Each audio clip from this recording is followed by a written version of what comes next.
It's around playoff time, and annually in the NBA, the yearly league polls drop. This is where NBA players get to vote on different questions. You have the usual: who's the coach you'd least like to play for, who's the one you'd most want to, who's the most overrated player, the most underrated player, and the headliner of the entire article: who is the GOAT? The answers were standard at first. MJ at 1, LBJ at 2. 3 is where things get dicey. Kobe was voted the third most as the GOAT. 4 was a three-way tie between Curry, Magic, and Paul Pierce? What? This isn't anything new though, as in an imposter being featured on the list. On a yearly occurrence, there's always that one player that sticks out like a sore thumb. Allen Iverson was on 1 year, T-Mac was in on 2022. Wild options are consistently being selected by professional athletes across every single major sport. It's not exclusive to the NBA. We consistently see Bleacher Report and ESPN post blanks top 5 wide receivers, and routinely we have some outlandish name in there that would cause some people to go fall out in disbelief. We see guys consistently say,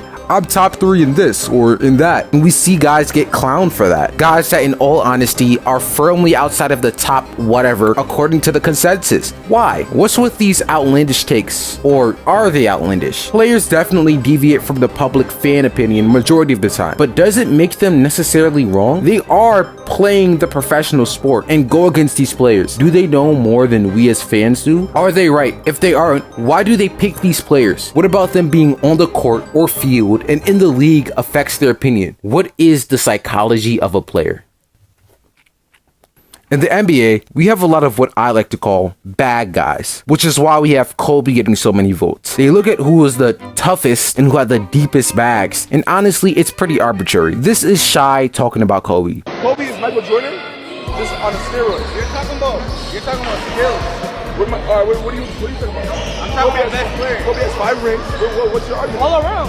And I'm saying all around, Kobe Bryant. See, there's not really any logic behind this. There's no thought or processing behind it. It's just Shy, a guy who grew up watching Kobe, and Rose internally weaving all the narrative he hears about him into his opinion. This is also why T-Mac and AI snuck into the list. And it's the same across many sports. When reminiscing on players of the past, current guys usually are casuals in terms of how they rank them. The main advantage that these players have is their knowledge of the game. They don't use it here. They have the knowledge to adequately judge these guys. Don't mistake it here. If they really were to sit down and go over film by film, stats, etc., they'd have closer to consensus take, but they don't. They have no real need to. They'd prefer to go on their own preconceived notions and takes. And listen to me when I tell you this, there are a lot, and I mean a lot, of professional athletes who don't know ball. And I'm not talking about basketball as in the game, but I'm talking about league-wise. This is prominent in other sports too. We consistently see players who are being interviewed happen to not know the borderline star players on the opposing teams. For example, Justin Reed not knowing who T. Higgins is. I think some people forget that some guys just play the sport and not know the semantics and drama going around in the league. And when you look at people of the past, it's not unreasonable that they don't know every stat or number that there is. With the main advantage of them playing in the league being gone and them having hooper's bias, making them bad guys, it reveals why the bias is there. When it comes to talking about people from the past, people they have not played, the players know more line doesn't work because, well, they haven't played those guys. But what about the guys they do play? We see this a lot, especially NFL players rank positions, whether it's quarterbacks, running backs, wide receivers, whatever. And pretty frequently, they'd have a guy out or add someone obscure in. I think the most recent example is being Sauce Gardner when he added Amari Cooper in his top 5 list of wide receivers. And listening to what he specifically said, it could get insight to how him and a lot of players think like. Do you mind if I ask you your top 5 receivers in the game? So I got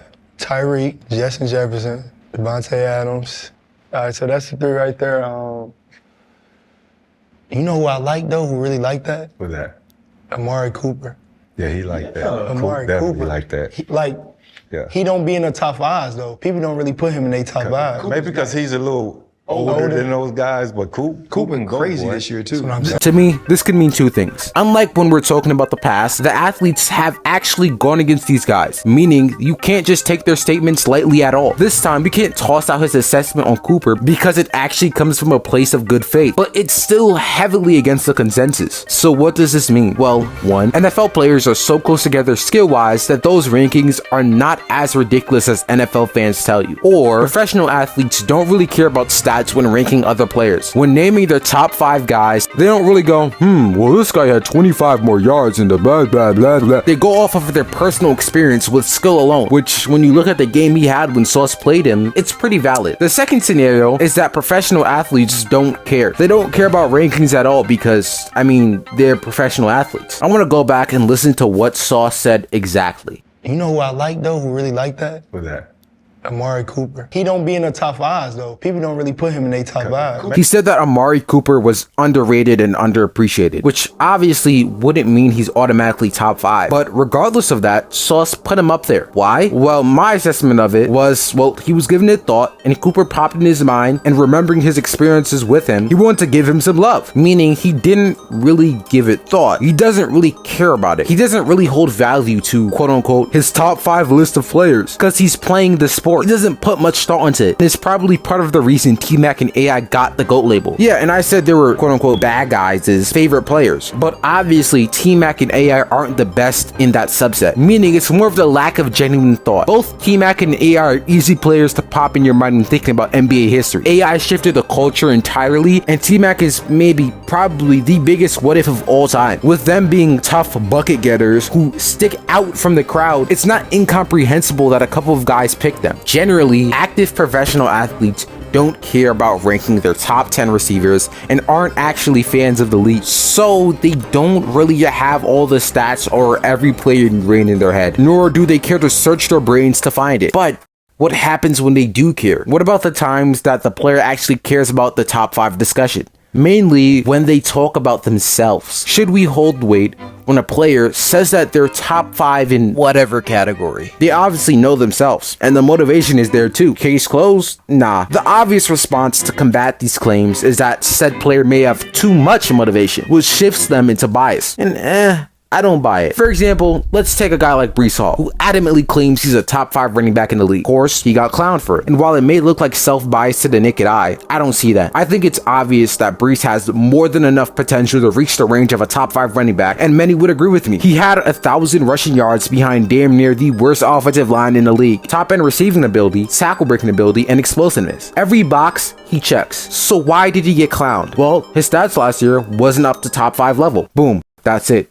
Cool, right? Well, no. What happens if Breece breaks out onto the scene, drops 1,700 yards, and aids the Jets into a deep playoff run? Do you see what I'm saying here? At what point would if Breece became a top 5 back in that scenario? For most NFL fans, they consider seasons the defining trait. They laugh at a guy with clear top 5 potential when he says he's top 5. Why? Well, because he hasn't had the statistical season to prove his statement. For the NFL fan, the ranking ends after the season. Nothing can possibly be adjusted because, well, no statistical changes occur. No change we see on the field. But for a player, it's a year-round thing. Every day they push their bodies to their limits, intake information, and maintain self-discipline in an effort to get better. They are in tune with themselves 24/7. They know the specific progress they're at the current moment, while NFL fans can only really look at the box score. Now, bias is there. Human nature points to people overestimating their own skills and ability. But when a player has the potential to enter the range that they're claiming they're in, especially in the offseason, clowning him is a little bit crazy.